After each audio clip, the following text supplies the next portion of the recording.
Varahi silks మన నెల్లూరులో September 25వ తారీఖున గొప్ప ప్రారంభం. ఈ సృష్టిలో శక్తివంతమైన మంత్రం ఏదైనా ఉంది అంటే అది ఒక్క గాయత్రి మంత్రమేనని పండితులు చెబుతుంటారు. మానవుని యొక్క బుద్ధిని వికసింపజేసి మేధస్సును పెంచే శక్తి ఈ మంత్రానికి ఉందని వారంటున్నారు. కొన్నాళ్ల క్రితం మన భారతదేశంలోని కొన్ని వర్ణాల వారు ఈ మంత్రాన్ని అనుష్ఠించి అద్భుతమైన మేధస్సును పొందిన సంఘటనలు చాలా ఉన్నాయని చెబుతారు. అందుకే ఆ వర్ణాల వారు ఈ గాయత్రి మంత్రాన్ని తాము మాత్రమే జపించాలని, అలా జపించే హక్కు తమకు మాత్రమే ఉందని, మిగిలిన వర్ణాల వారికి ఎలాంటి హక్కు ఈ మంత్రంపై లేదని అప్పట్లో కొన్ని శాసనాల్ని కూడా చేసినట్టుగా కొన్ని ఆధారాలు లభిస్తున్నాయి. కాలానుగుణంగా ఈ గాయత్రి మంత్రంలో ఉన్న శక్తిని గ్రహించిన అనేక వర్ణాల వారు స్త్రీ పురుషులు అన్న భేదం లేకుండా చిన్నపిల్లలు మొదలు పెద్దవారి వరకు అందరూ ఈ మంత్రాన్ని పఠించడం అలవాటుగా మార్చుకున్నారు. ఈ మంత్రంలో ఉన్న అద్భుత శక్తిని స్వయంగా తెలుసుకున్నారు. ఈ గాయత్రి మంత్రంలోని శక్తి గురించి తెలుసుకున్న అనేక దేశాల ప్రజలు కూడా ఈ మంత్రాన్ని జపించడం అలవాటుగా మార్చుకున్నారు. వారు ఎన్నో అనుకూల ప్రభావాల్ని కూడా పొందుతున్నారు.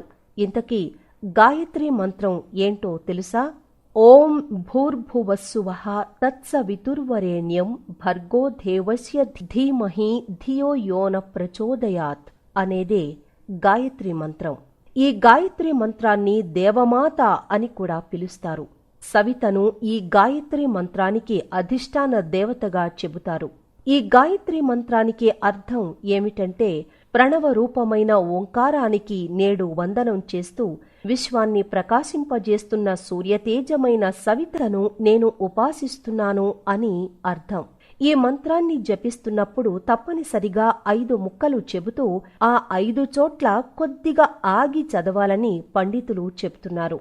అదెలా అంటే, ఓం భూర్భువస్సువః తత్సవితుర్వరేణ్యం భర్గో దేవస్య ధీమహి ధియో యోనః ప్రచోదయాత్ అని మధ్య మధ్య గ్యాప్ ఇస్తూ 5 ముక్కలుగా చదవాలి.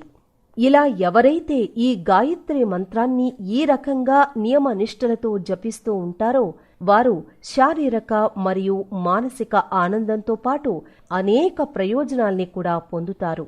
కష్టాల్ని ఎదుర్కొనే ధైర్యాన్ని పొందుతారని కొందరు పండితులు ఈ మంత్రం యొక్క గొప్పదనం గురించి తెలియజేస్తున్నారు. చాలా కాలంగా ఈ గాయత్రి మంత్ర ప్రభావంపై ప్రపంచవ్యాప్తంగా అనేక పరిశోధనలు జరుగుతూనే ఉన్నాయి. దీని శాస్త్రీయత ఇప్పటికే చాలామంది విషయంలో నిరూపించబడ్డం భారతీయులందరికీ గర్వకారణంగా చెప్పవచ్చు. కొందరు పండితులు చెబుతున్న దాని ప్రకారం గాయత్రి మంత్రోచ్చారణ వల్ల మెదడులోని విజ్ఞాన గ్రంథులు మేల్కొల్పబడతాయని చెబుతున్నారు. ఇది కొన్ని పరిశోధనల్లో కూడా తేలింది. గాయత్రి మంత్రాన్ని నిత్యం ఉచ్చరించేవారు అత్యంత శక్తివంతులుగా మారతారు. ఎలాంటి సమస్యనైనా ధీటుగా ఎదుర్కొనగలిగే ఆత్మస్థైర్యాన్ని పొందుతారు.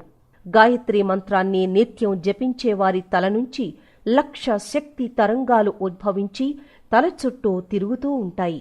అందువల్లనే ఈ మంత్రాన్ని ఉచ్చరించేవారి ముఖం అత్యంత తేజోవంతంగా మారుతుందని పండితులు చెబుతున్నారు. గాయత్రి మంత్రోపాసన ఒక వ్యక్తిని శక్తిగా మారుస్తుంది, తెలివితేటల్ని పెంచుతుంది, ఆ వ్యక్తికి ధైర్యాన్ని రెట్టింపు చేస్తుంది, ఆ వ్యక్తిని శక్తివంతుడుగా మార్చి అతను చేపట్టే పనులు విజయవంతమయ్యేలా చేస్తుంది.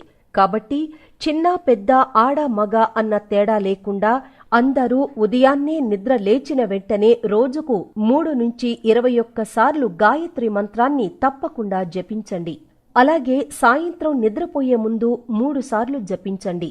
అద్భుత ఫలితాలు రావడాన్ని మీరే స్వయంగా గమనించండి. సుమన్ టీవీలో మీ పర్సనల్ అండ్ బిజినెస్ ప్రమోషన్స్ కోసం కింది నెంబర్కి కాంటాక్ట్ చేయండి.